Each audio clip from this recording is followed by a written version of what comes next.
What's up, y'all? This your boy Derek Bump said coming to you pre-recording because I can't go live. Apparently my channel doesn't qualify for that yet.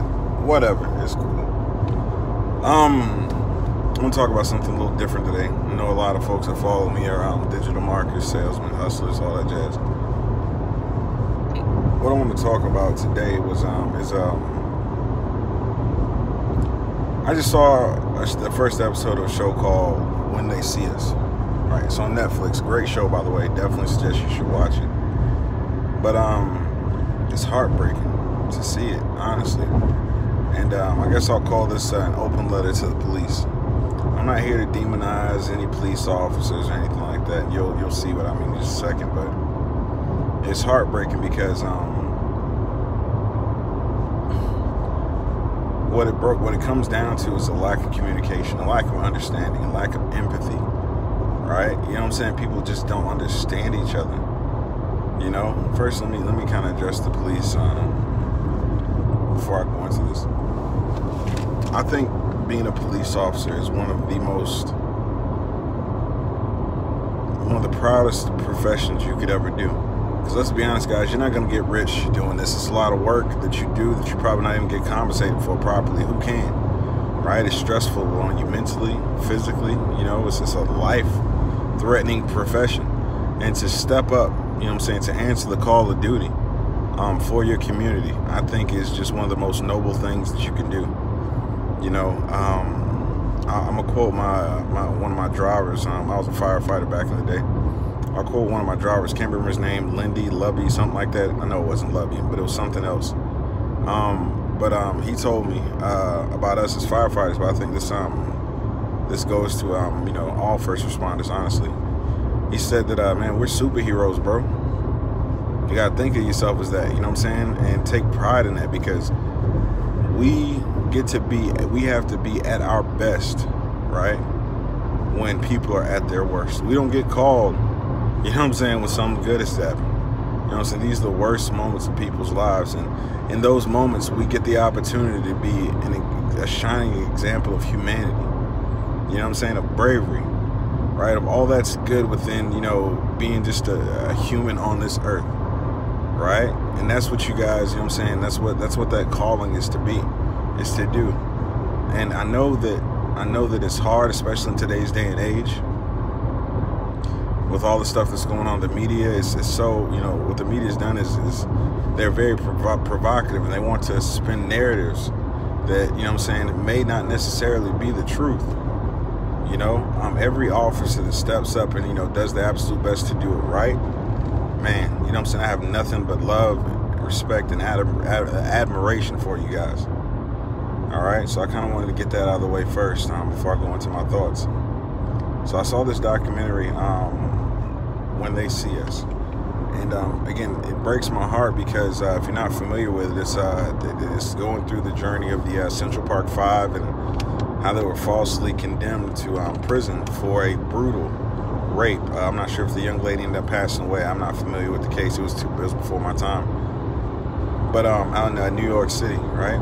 And what I'm seeing is just a lack of empathy, a lack of understanding, because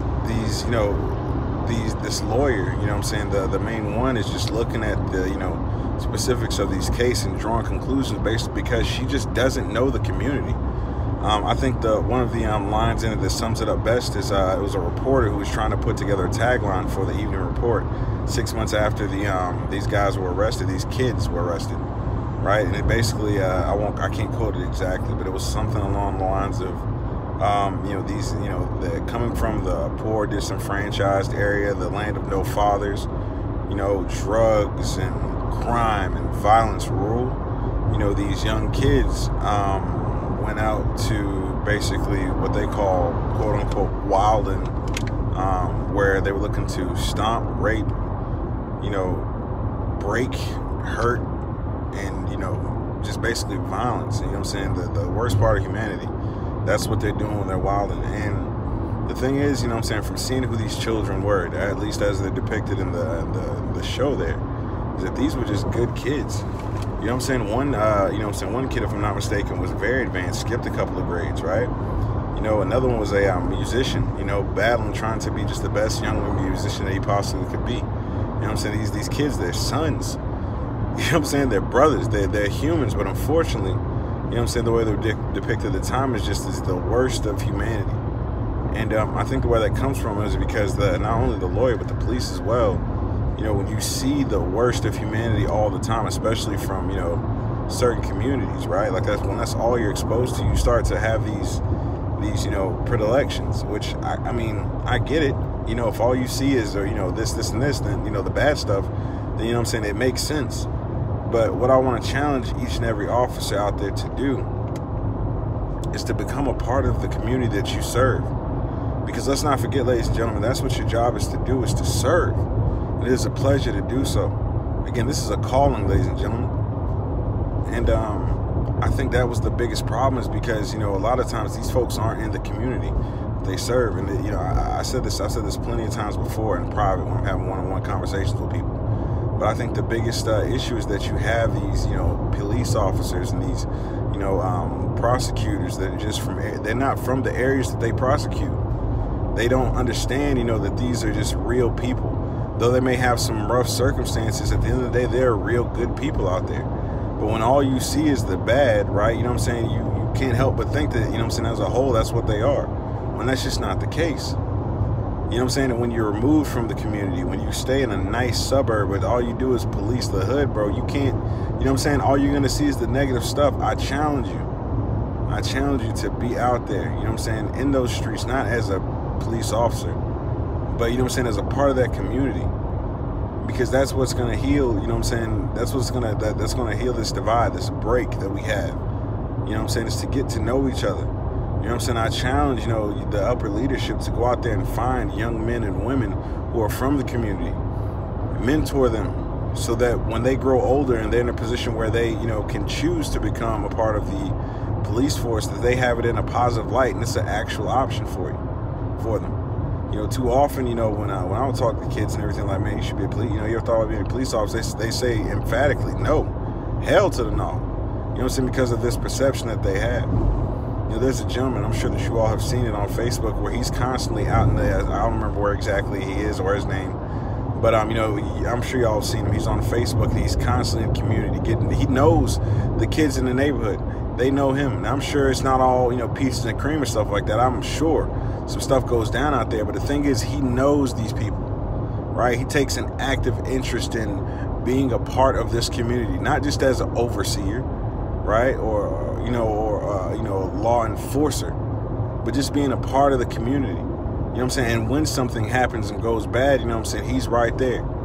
And those kids in that community, when they grow up, they're not going to think of, you know what I'm saying, the police as just this, you know, have this jaded perspective to where all they would do was to basically come in and take us to jail, you know what I'm saying, to fuck us up. No, these kids that are around him, they're going to have a, you know what I'm saying, man, this officer, you know what I'm saying, was a real mentor to me. You know what I'm saying? Because let's be honest, unfortunately, and I'm speaking specifically from the black community's perspective, you know, I can't speak for anybody else. I just speak for my people. You know what I'm saying? And from I'll even say from my perspective as a black man. But the thing is, it is true that in a lot of our communities, you know what I'm saying, fathers aren't there as they should. There's a lot of reasons to that, but I'm not going to go into right now. Let's just, you know, talk about what it is. You know, so, you know, as a man, right, you know what I'm saying, if you've had the privilege of having your father in your life, I didn't. It's difficult growing up not having that direction. You know what I'm saying? If you're a male police officer, that's an opportunity for you to go out there and do what really needs to be done, which is mentor these young guys, right? Show them a better way.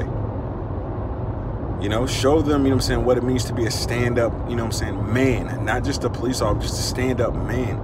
And in my opinion, that's the best, you know, form of policing that you can do, because that's preventing future crimes by showing them, you know what I'm saying, what it means to be upright. Getting out there, being an example, being a shoulder to cry on. And look, maybe you feel that that's beyond the call, the scope of your practice. I'm here to tell you it's not. You know what I'm saying? Because again, the way I was blessed to know one police officer specifically.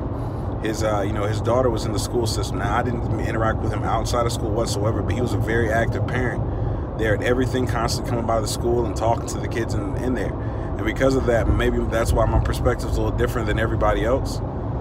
Because that was the main interaction I had with the police. You know what I'm saying? Again, I look at them with, you know, in such high regard. The ones that are doing it the right way anyway. And I think it's actually not important. I think it's necessary, right? It's imperative, guys, that you go out there, guys, and ladies, that you go out there, you know what I'm saying, with that same mentality that I'm going to better the next generation, not just with the children, with the adults as well, that you seek to understand. And I get it, that's difficult.